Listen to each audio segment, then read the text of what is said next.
National electric power regulatory authority NEPRA में कराची समेत मुल्क भर के लिए बिजली महंगी करने की दरख्वास्त पर कल समाअत होगी। Central power purchasing agency CPPA ने अगस्त की माहाना एडजस्टमेंट में बिजली 19 पैसे फी यूनिट महंगी करने की दरख्वास्त नेपरा में दायर कर रखी है, जिस पर नेपरा की जानब से कल समाअत की जाएगी। हुकूमती पॉलिसी गाइडलाइंस के मुताबिक माहाना एडजस्टमेंट का इतलाक़ इलेक्ट्रिक पर भी होगा, जबकि अक्टूबर के बिलों में अगस्त की माहाना एडजस्टमेंट के इतलाक़ किए जाने का इम्कान है। नेपरा ने रवा माह के इलेक्ट्रिक के लिए जून और जुलाई की माहाना एडजस्टमेंट्स का नोटिफिकेशन जारी किया था।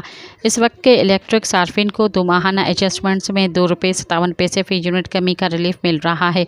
मुल्क के बाकी सार्फिन के लिए जुलाई की माहाना एडजस्टमेंट में ₹1.79 फ़ी यूनिट की कमी की गई है। डिस्कोज सार्फिन को जुलाई की एडजस्टमेंट का रिलीफ रूल रवा माह के बिलों में मिल रहा है।